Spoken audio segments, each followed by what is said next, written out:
Okay, so today's episode, we're talking about behind the scenes. A peek. Well, can we start this over? Yeah. Okay, so today we're going to be talking about behind the scenes. Oh, was I supposed to say it? I thought we were going to say it together. Okay. We can do it right now. Okay. Behind the scenes. A peek into our daily lives, because you have a very specific...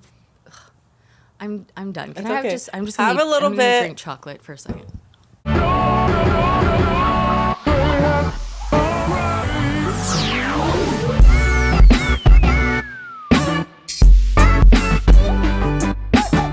Hi, I'm Vanessa Lee, registered nurse, top aesthetic injector, and a trusted authority in the world of beauty and skincare. I'm Nurse Janet, aesthetic nursing director at The Things We Do, and trainer and mentor to new and future injectors. Welcome to the podcast. Join us as we cover all the things we do for beauty, weird shit included. This episode is sponsored by The Things We Do. Come visit our locations in downtown LA, Venice, Chino Hills, Beverly Hills, and coming soon in Oahu. You can also inquire about our appointments and get a feel of what we do through our IG and TikTok at thethingswedo.co, or simply stroll on into the beauty bar and pick up all of your skincare essentials. We want to hear from you. Please send us a DM on our IG at thethingswedo.co with your questions and comments, and we will be choosing a listener to shout out and have their questions answered on upcoming episodes. So this episode is going to be behind the scenes. We did it. Oh my God. Even then it was like still slightly We off. got it. It's fine. Behind the It's fine. scenes. Behind the scenes. We're going to give you guys a peek into our daily lives. Mm-hmm. Janet has a very specific role within The Things We Do. I have obviously a very specific role within The Things We Do that consists for both of us a lot more of the administration side of things, the managing side of things. So for anyone who's interested in stepping outside of the injector role and incorporating more of these responsibilities, this is probably going to be something that's really helpful for you. Yeah. To just consider if, it's worth it for you, if it's something that you align yourself with, if it's something that you're excited about, or on the other hand, it might be one of those things where you're like, Not for me. oh, I don't like those things. Yeah, I think know? it's important because, like we've said before, this field is growing, and I feel like now everyone kind of wants to be their own business owner. They want to open up a med spa, and that's great. But in order to Does be... everyone want to do that? Yes, I get so many DMs. Oh, really? I get so many DMs. And while, obviously, Vanessa, you opened up The Things We Do in 2018, 2019, and I joined shortly after, I feel like they don't understand what went behind it, that whole probably, maybe even like the better part of like several years before you opened for you 10 and your years. family. I was going to say a decade. Yeah. For you and your family up until opening. I get it. Yeah. So, I recently had a conversation with another founder of not aesthetic medicine. It's a founder of this really well-known skincare brand who was saying, I think we make things look a little too easy. I think that people need to know what is happening behind the scenes, and all the struggle that we go through and all the time and commitment that it takes to finally see results years down the line, and really show that side of things, because I feel like people have this idea that we had an idea and we said we were going to do it, and then it just happened, and 6 then months and then you it's all become fun. profitable, and then you're like a bajillionaire. yeah, it's not really how it works. It's not. I'm never going to be a bajillionaire, and I'm okay with that. And let's break it down for them. Maybe we can talk about Let's talk about mine. when you went from injector to injector plus.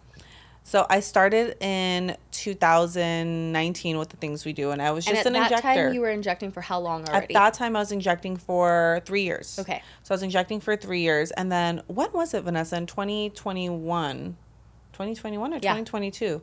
2021. Yeah. Where Vanessa and Kenny Lee called me, and they offered me the position of the aesthetic nursing director. So I remember when that role came about, there was like a clear job description, but you guys really gave me a little bit of free reign to make it my own, but you guys also had very clear expectations. So now looking back on it, now what am I, like 3-4 years into this role? 3 years into this role, I'm like, wow, now I can write out a whole job description, like a whole page of what I do. So should I just dive into it? Yeah. Okay.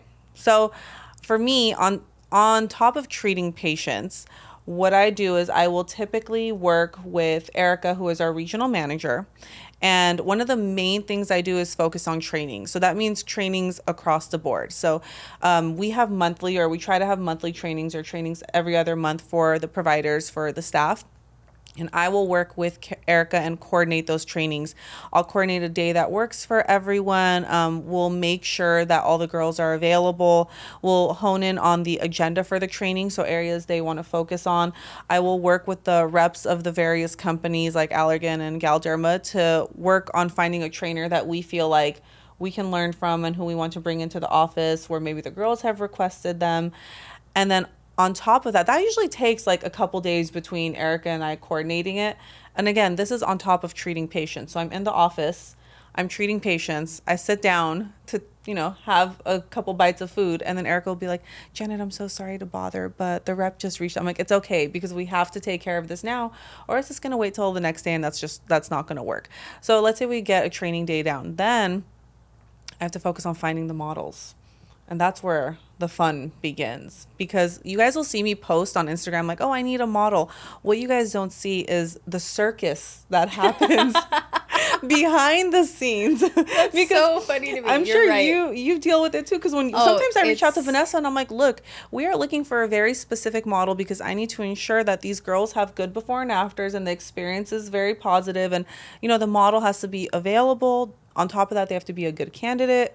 On top of that, they have to have medical clearance. So I have to make sure they're set up with everything like that. They have to be okay with before and afters. They have to be okay with before and afters. They have to be okay with full creative reign of the injector. So, most models, they get 2 or 3 injectors working on them. So you have to be okay with that. So you have to communicate this to the models.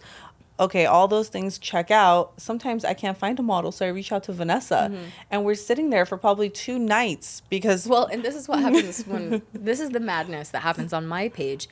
I'll post, and too many people want to be the model, and then for whatever reason, everyone is medically cleared. Everyone is like, yes, do whatever you want. Do anything.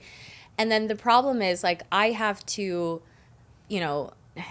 we can only take so many models on every training, and then the people who have reached out who it didn't work out for them are now upset.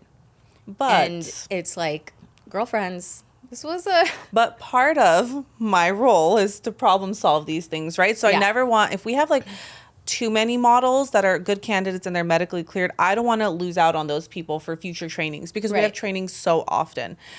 So what Lily, who is our other manager, helped me work on is an Excel sheet. So we have a separate email now for models, and we have an Excel sheet. So I have access to this email. And what I do is I go in there.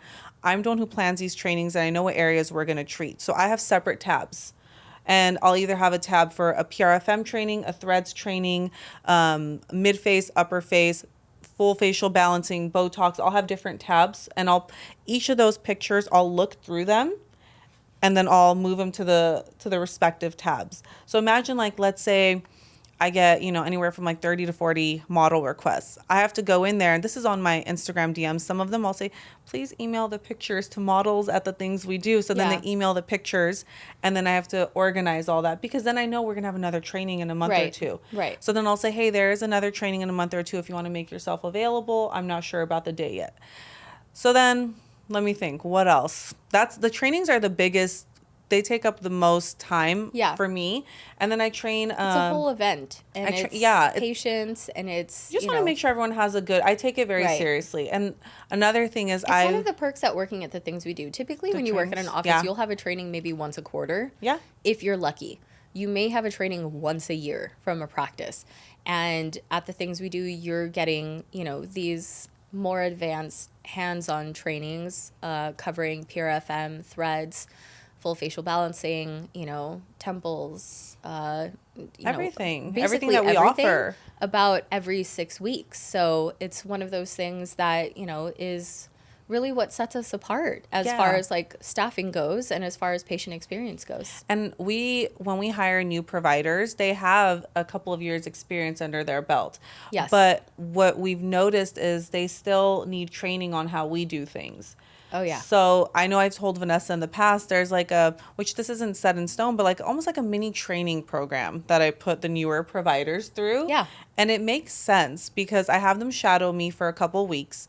On top of shadowing me every 3 weeks for, the first 2.5 months or so, they do 2 back-to-back full facial balancing patients. So again, we go back to the model list, we pull out the models, and then I do a one-on-one with them. And I know recently we did that for Threads. You and I did that with some of the providers who are now cleared on Threads.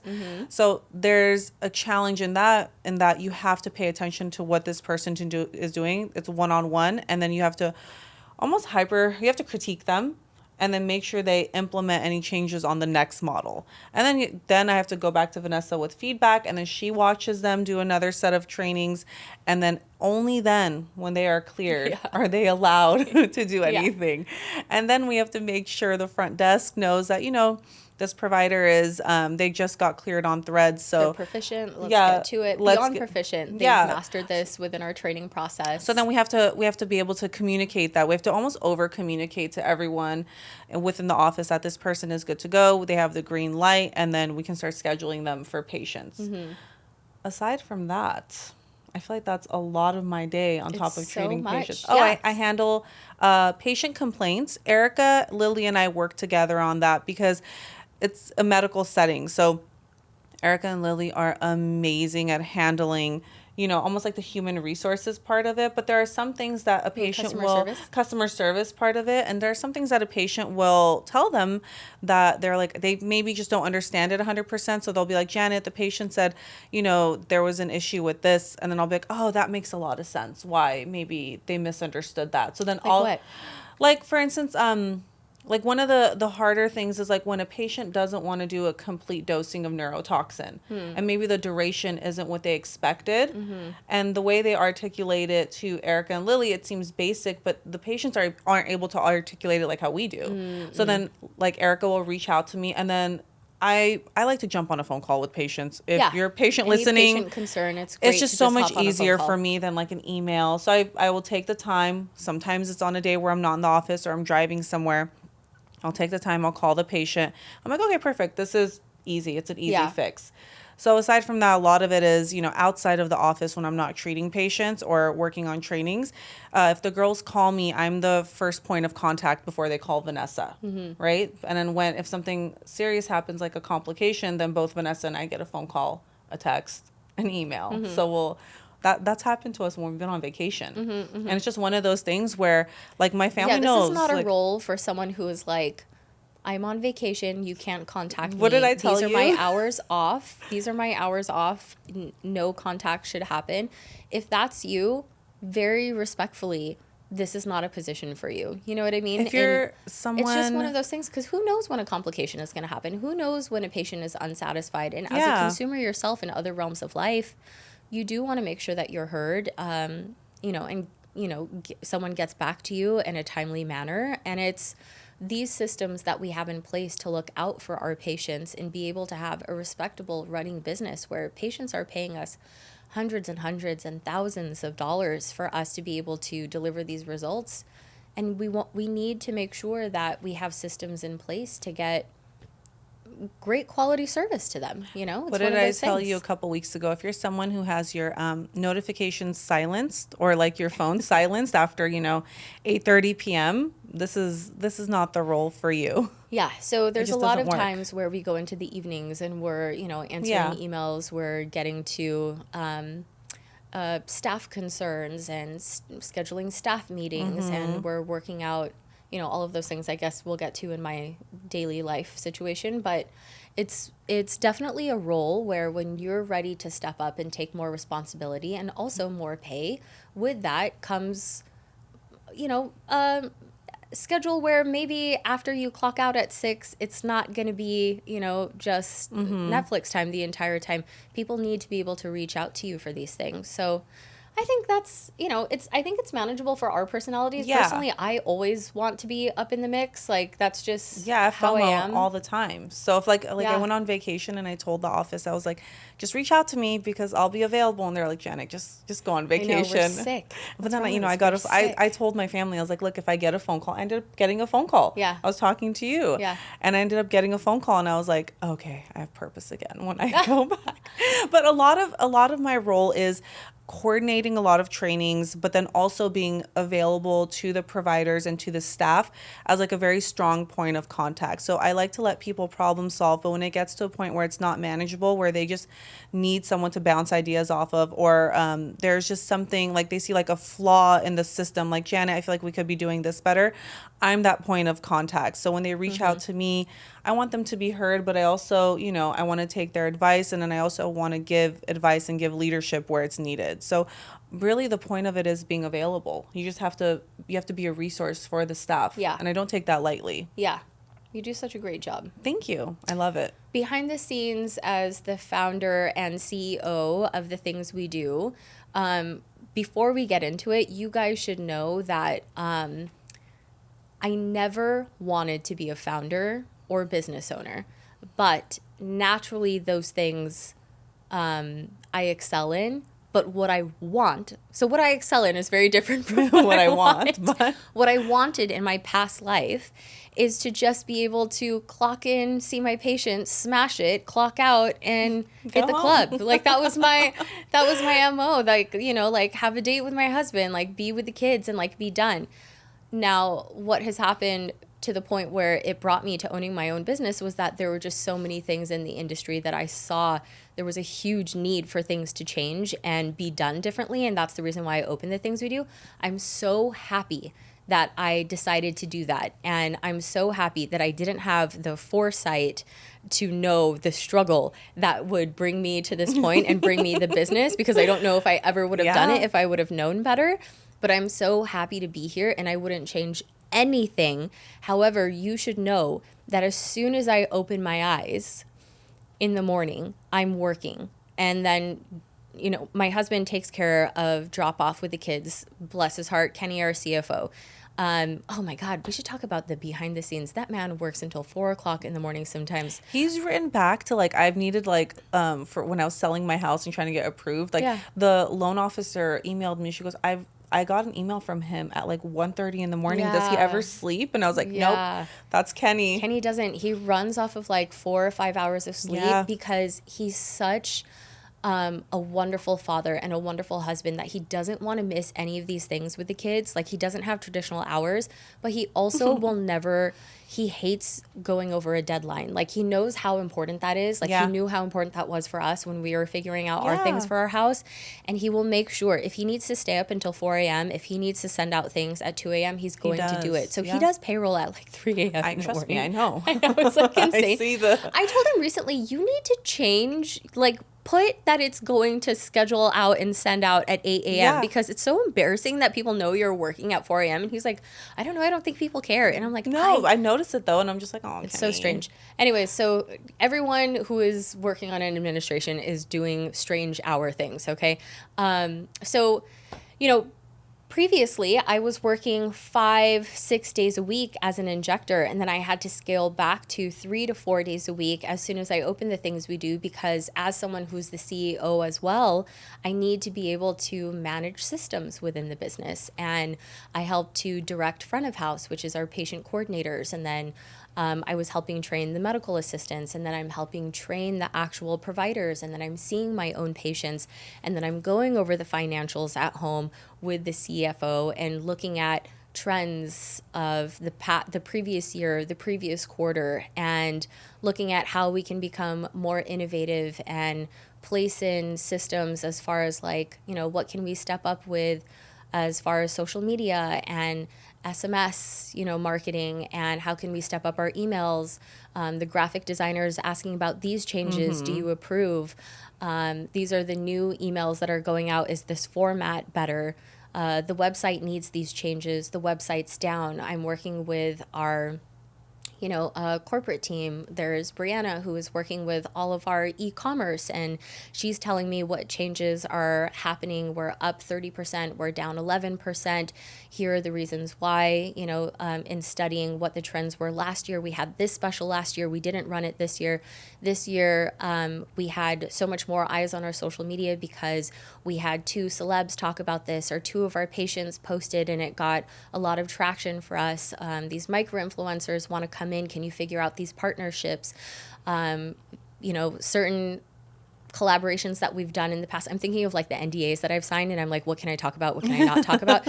Certain companies want to do collaborations with us. We have this coming up in the spring. Do you approve? What are the ideas that you have put together?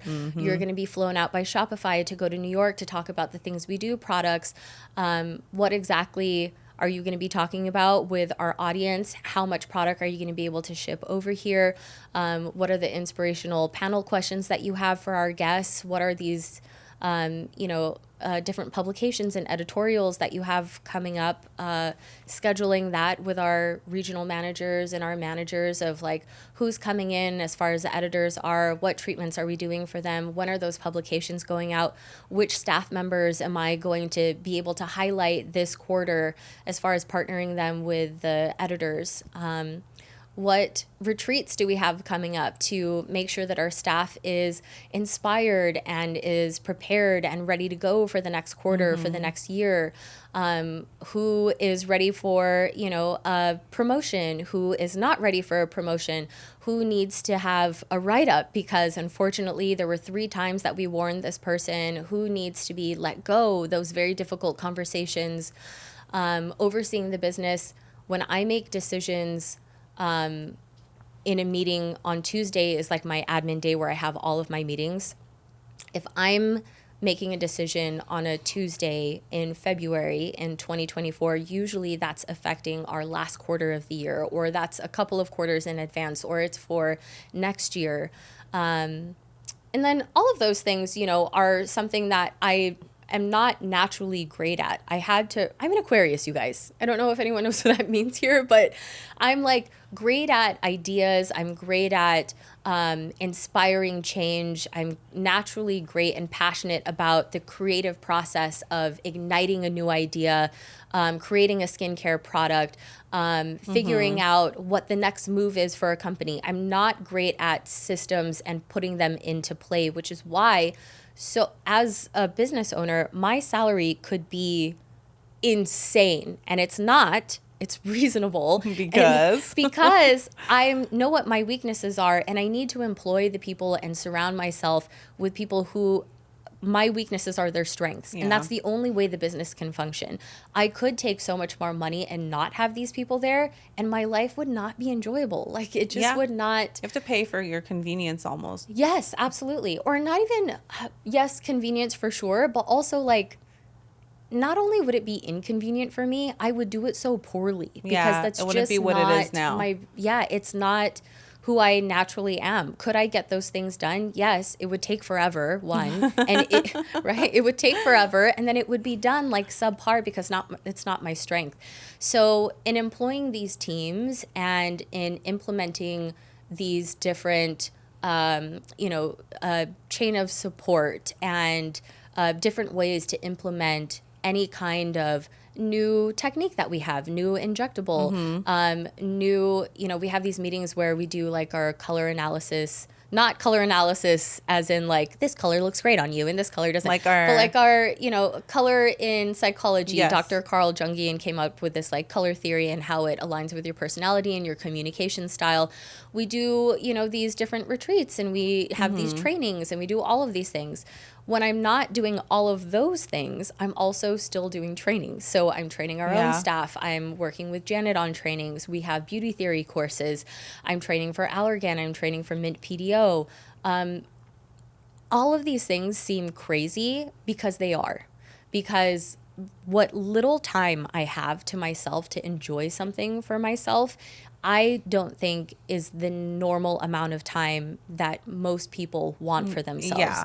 But you should also know from the previous episode, my passion in life is connecting with people, right? So I find this invigorating. I love inspiring my teams. I love seeing injectors grow. I love seeing my team members step into the light. I love seeing that they can buy houses and new cars and all of those things.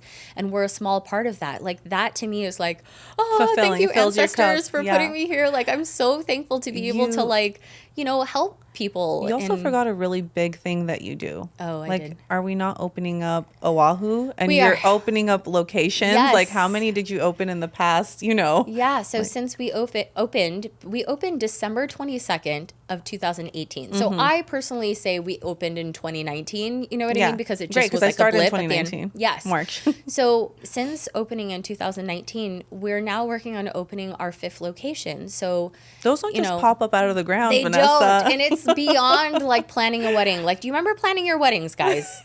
That was a lot of planning. This is Now so much imagine more. planning a wedding that's going to live on forever and employ all these people and serve a community of thousands and thousands in that area, and making sure that, one, your patients are happy, two, the staff is inspired and is, you know, doing what we say they're going to do safely, and that you have this like microcosm of a universe within all of these different locations running smoothly. And does it always happen that way? No. There's a lot of like, you know, I don't know if it's really ups and downs, ebb and flow, but there's a learning curve in opening each location, because Chino Hills demographic is very different from an Abbot Kinney demographic. yeah. The patient clientele there, how we treat patients, when I say how we treat patients, it's like the actual procedures that they want to have done. Women in Venice are a very different aesthetic than women in an Inland Empire suburb. You know what I mean? Yeah. Like it's just a different look. So You being have to able learn about all those things. And then and to teach cater it, to that experience and to get into that community and to make sure that we're not just becoming profitable, but that we're thriving, you know, like it needs to Yeah. make sense. I've been approached by so many people who are like, oh, we're a private equity, we're a VC, we want to like take this company, you can open in every major city, you could do all of these things, but it's like, to what end? Why? Yeah. Is there truly a need in certain areas? What do I know about that area and how we can serve them? And like also, why would I need you, PE or VC? You know what I mean? Yeah. So there's a bunch of different things that are happening behind the scenes as far as the provider side, so like the medical side of things, and also managing the providers, the administration side of things, the corporate team, inspiring, keeping strategy, social, all of that stuff. And then I have, you know, a whole skincare business on the other side of things, like creating those products, making sure that they're out there in the world, making sure the integrity of them are great, you know, creating new tools, the high frequency one, the acupressure tool, the eye gels, all of those launches that just happened are 3 new products that are coming out And this year. those take like a year Years. plus. Years. They're not just something like 6 months and you put in, so you know. much money and so much Yeah. effort Trial and so and error. much trial and error, all Absolutely. of that Yeah. stuff. And those things are truly a labor of love. And then outside of that, I'm a person who has children. Like that's great. This is true. That's the craziest side to me. I It's like know. I'm literally 14 years old running a business. Who allowed me to have children? This Yeah. is so nuts. Like I'm a teen mom out here just figuring it out. So I have children and my kids are in competitive sports. I have a daughter in competitive dance. My son is in travel basketball. I have a little son who is 1.5, who is learning and discovering the world, learning how to just like, you know, walk and talk and all of that stuff. So, you know, in a previous episode, we talked about some weeks.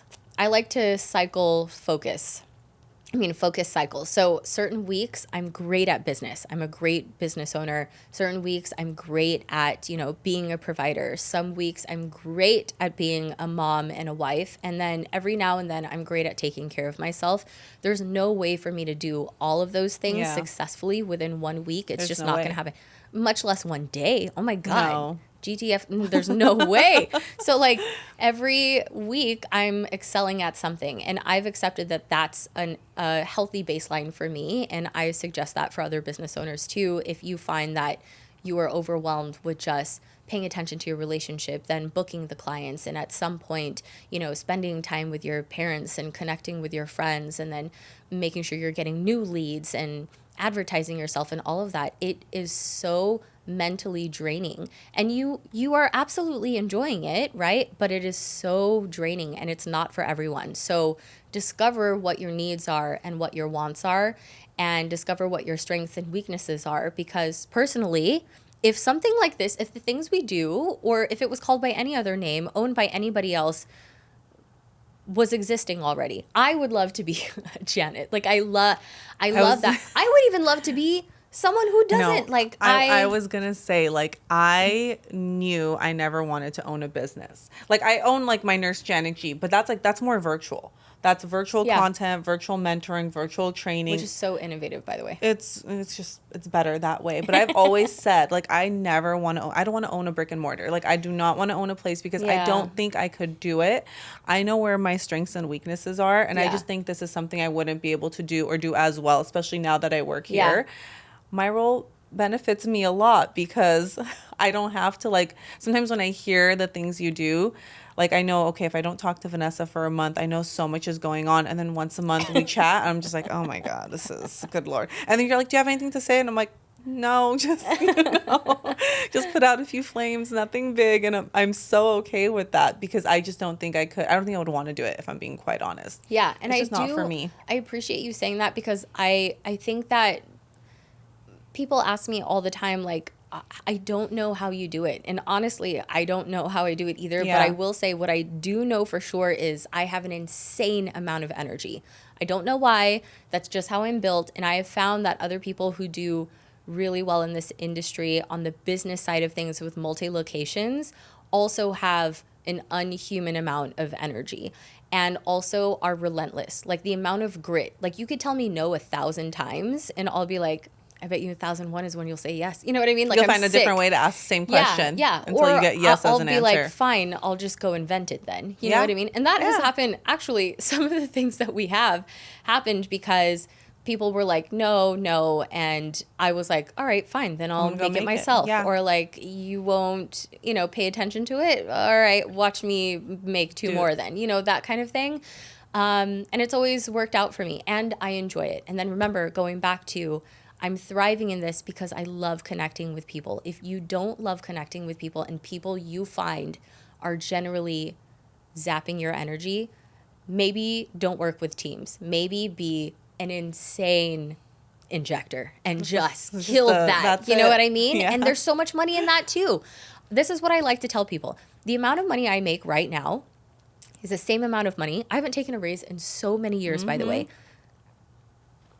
And I probably should at some point. But anyways, so I haven't taken a raise in so many years. The amount of money that I make right now is the same amount of money. I actually made more money when I was believe it. When I was working 5 days a week, 6 days a week and seeing patients nonstop. Wow. Now that was draining in itself. Like being able to work 5-6 days a week in a service industry. I mean, there's a reason why nurses work 3 12-hour shifts in the hospital. It's just you're giving and giving and giving, and it's so much. So I love working 5 days a week, but in different capacities. I get a creative space, I get an administrative space, I get a teaching space, I get to see my patients, and that works beautifully for me. Some people work in my industry and they don't have the teams that I have, and they make so much more money. You know what I mean? Because they're doing all of the work, and that's totally fine too. This is just what works really well for me, and I love where I am in my career, and this is what works for Janet. So now you know the behind the scenes of all the stuffs that we're up to when we're not posting. We're with our patients and stuff like that. One thing I always like when people reach out to me, I always tell them to think about is like, okay, think about, let's say if you you have your salary, right? Think about how many hours go in before seeing patients, after seeing patients, on weekends, weeknights. If you take your salary and you divide it by the amount of hours, it doesn't come out to much. Yes. If you really think, I've done the math one time and I was like, oh, like, if you look at it from an hourly perspective, if you were to quantify it, there's a lot of work that goes in after hours, and you're not on the clock. You still got to take these meetings. You still got to go, everyone's like, oh, go fly to Hawaii. That's so great. Yeah. But that still takes away from time that you could be making money, time that you could be being productive. So when you look at it like that, it's not really a whole lot. And I think people just get caught in like the glamour of it and they just want to do it. but they don't understand that in order to do it well, Yeah. it takes a lot. I agree. Yeah. I agree. You guys should also know that usually when opening up a med spa, it takes 3 years to become profitable. Yes. So whether you're like a solo provider somewhere, there's a lot of costs. There's the overhead of getting the injectables, your malpractice, paying rent, making sure that you're paying for advertising. I mean, when I say paying for advertising, think about the amount of hours that you're working on social media and put an hourly amount on that. And then if somebody's helping you out, and then on top of that, this is bringing me to my next point. I know a dermatologist who I love so much, and she's so lovely, and she has a practice, and she's actually overseas. She ended up telling me that she wanted to come to the US. I was like, if you come to the US, you would kill it. Like, if you are serious about coming to the US, like, I feel like you have to be a part of the things we do. You're just like a genius when it comes to certain things. And she was like, if I ever come to the US, I'm just gonna really work on my influencer part of things, because that's what she does now also as a dermatologist. And she was like, I only see patients like maybe a couple of times out of the week. You could condense everything to one day out of the week. And I was like, what are you doing? Because she has her own practice. I'm like, what are you doing the rest of the time? And she was like, brand deals bring me so much money. And I'm like, what's happening out here? Like, there's a reason why, you know, people are just really excelling off of, you know, the internet and social media and all of that stuff. And if that's what you want, if the fame, if the notoriety, if you feel like that's what's calling you, it's not the business side, y'all. Like, figure that out. You know what I mean? Like, that has nothing to do with the business side of it. It has nothing to do with the business side of things. Now, all of those things that Janet and I talked about behind the scenes, the last thing that we're going to discuss is the amount of goddamn time that we put on our social media, working on our social media. You have to do it. You just have to do it. But let me ask you this. Do you enjoy it? Because I enjoy it. I do and I don't. Sometimes I just want to watch a movie. And then I get in my head, and then I'm like, oh, I haven't posted in 2 days, and I told myself tonight I would. I know. And then it's like this thing when you have the kids, right? Like, it's chaos. Bath time, read me a book. I need water, I need food. And then I look at the clock and I'm like, oh, it's 6:37. I had to post by 5:30, and now the whole algorithm is off. If I post now, it's not going to be. And like, I look at that stuff. I look every day. Like, I know I need to post anywhere between 4 to 6 p.m. in order for my post to do well. And if I don't, it shows. Yeah. So that part of it I don't like, you know. But then recently I've gotten more into the space of post it and let's see what happens. Yeah. And I feel like I've done a lot better, you know, once you don't care about it. Yeah. I like finding content that excites me on social media. Me too. You know, and then I find it and I'm like, off of that, yes, and I'm like, oh, I have something to say about this that's a little different. Yes. And this sparks like a little creative web in me. And then I start. That's where some of my most viral posts have come from. It's just talking about things that people have already created, and I just put in my 2 cents. There's no effort. There's really no effort. Like, I don't have to go find effort, like, I don't have to go find a before and after, ask for a before and after. It's literally I can just sit like this and talk, which to me that's the easiest. Yes. That's why these podcasts are so easy and fun for me, because it's just we're just talking about things we know so about, my right? social media posts where it's that, I'm like, oh, I like this. Like, this excites me. But you have to do it. There's so many pages where people are just like reaction pages, you know, That's the reaction posts, and they're them. not even saying anything. They're just going, pointing to something. Oh, yeah. Or like in our field, it's and a lot this of is wild. It's like, oh my God, I saw these posts recently where these providers, I think one of them is a doctor, they got all these like colorful pencils and they're marking like all this stuff on their face for like muscles in different colors. And I'm like, this just looks like fun to me. Like, I could have fun with this. So now I ordered the pencils because I want to do that. That kind of stuff excites me, but it does take a lot of time. Like, you know, the screen time report you get at the end of the week? Yes, it does. It's a little frightening, actually. Yeah. I'm a big consumer of social media. I love being on TikTok. I love watching TikTok just for the sake of like listening to people's strange stories and looking at funny animal things and learning about things that I would never ever even think about learning about unless it was on TikTok. So that's why I say like I like it and it excites me. What I don't like is how much time it takes away from my personal life is actually creating these things. But I've hired people multiple times to do it for me, and it just is not ever me. And I'm not a micromanager, and I'm not, if anything, I'm the exact opposite of it. Like, I probably give too much freedom. And I I definitely am not one of these people where it's like it has to be this way, but I find that whenever I let someone take over my page, it doesn't ever feel authentic. You know what I Yes. mean? So it's words I wouldn't use. It's stitching I would never stitch. It's like editing the way I wouldn't ever do it. So, I just do that stuff myself, which is maybe a personal problem.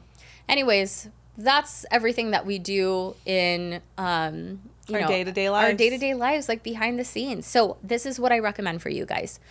Write down what you want for your future in aesthetics. Write down your strengths and write down what you want to become better at, and write down the things that you never want to do in our industry, and make sure that you find your future aligning with those brackets, aligning with those pillars. You know what I mean? Because it's really important earlier on in your career, or maybe you're pivoting your year 7, your year 10 into your career, and you're like, where do I go from here? Should I be opening a new practice? Should I, lean into more influencing? Should I lean into education? Or am I really great with patients? And do I just raise my prices? Do I just, work on these more expansive and more, impressive makeovers with patients? Is that what I need to do? That's, I think, the most important takeaway from this entire episode. I hope that helps guide you.